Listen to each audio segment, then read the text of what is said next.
Hello my dear friends, and welcome back to another Star Wars news update. In today's video we're going to be talking about the Book of Boba Fett chapter 5, and we're also going to be looking at a mystery surrounding Bib Fortuna. So without much further ado, and without any more jibber jabber, let's dive straight into it. We begin with the Book of Boba Fett, and an important update regarding the upcoming appearance of Din Djarin. Recently, as we spoke about the other day, Bespin Bulletin confirmed we are going to see Mando in a new ship in chapter 5. But as they admitted, they're not the first to break this news. It was back in April of 2021 that Cinelinx first reported on it, and going back and rereading their scoop, there is a strong implication that Din's role is going to be brief. But apparently his appearance is going to connect to the Mandalorian Season 3, specifically regarding the Darksaber subplot. In their own words they said, connections made between the Book of Boba Fett and the Mandalorian will be referenced around events on Mandalore due to the fact that Din has the Darksaber and not everyone is happy about it. We already suspected Mandalore was an option, but this scoop explicitly names the planet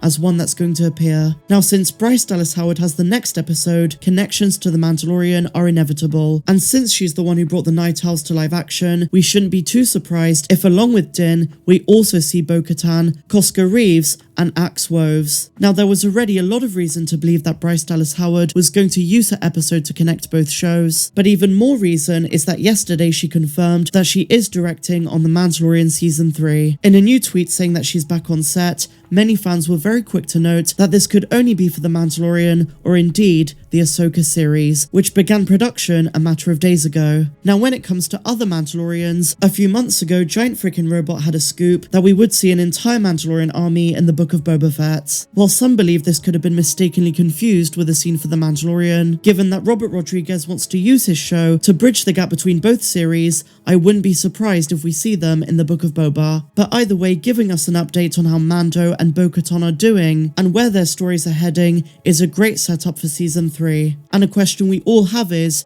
Mando going to mention Grogu, who is presumably still training with Luke, and could we see them in this show as well? Now, going back to the Night Owls, on several occasions, Sasha Banks and Katie Sackhoff have hinted at the return of their characters before the Mandalorian Season 3 in this series. In retrospect, those teases are really exciting. Now that we know Mando is coming, inevitably, they will be close behind. Bo-Katan's deep desire for the Darksaber will always keep her nearby. I guess the only question is, will Koska Reeves wipe the floor with Boba Fett once again? I'm just joking.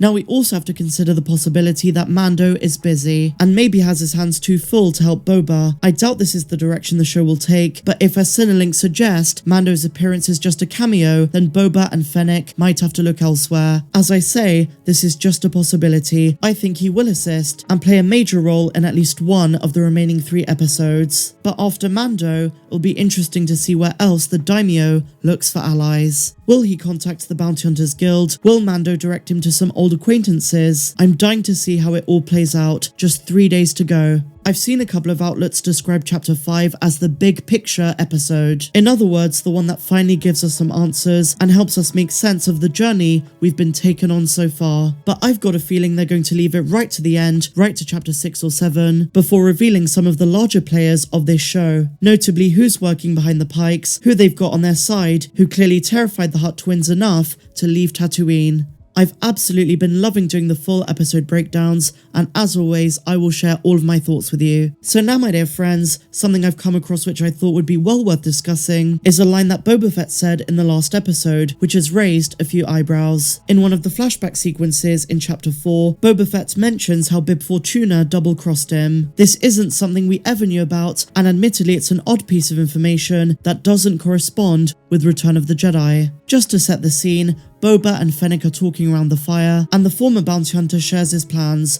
According to Boba Fett, he's going to find his armor and kill that bloated pig who double-crossed him. While Boba does go on to kill Bib Fortuna, as we see in the Mandalorian Season 2, the part about Bib Fortuna double-crossing him is a bit confusing. That subtle mention could provide a significant retcon to Episode 6, possibly hinting that Bib Fortuna was behind Boba Fett's fall into the Sarlacc. Out of universe, in the years following Boba Fett's fall, many Star Wars fans speculated there could have been a secret reason behind it. Fan theories emerged that Boba was drugged or drunk when Han Solo accidentally hid his jetpack, eventually sending Boba into the Sarlacc pit. And some people even suggested it was Bib Fortuna behind it. Unfortunately, the theories had very little evidence other than Boba Fett's clumsiness. Still, Boba Fett's reveal that Bib Fortuna double-crossed him could finally prove there's more behind Boba's fall than previously thought. Of course, there are many other reasons behind Boba Fett saying the line. For instance, Bib Fortuna did essentially leave Boba for dead after the bounty hunter fell into the pit. Before Boba Fett kills the Twi'lek in The Mandalorian, Bib Fortuna even says he's heard rumours of Boba surviving. If that's the case, then it's proof that Bib Fortuna didn't even look into the rumours and clearly had no intention of ever helping Boba. In Boba's mind, that could have been seen as a betrayal. I quite like the theory that Bib Fortuna spiked Boba's drink, or somehow drugged him before the sail barge incident. There are so many other questions we have in this show. Another mystery brought up by Chapter 4 is who really massacred Boba Fett's Tuskens. Fennec Shand implies it couldn't have been the Nikto gang, so was it the Pykes or someone else?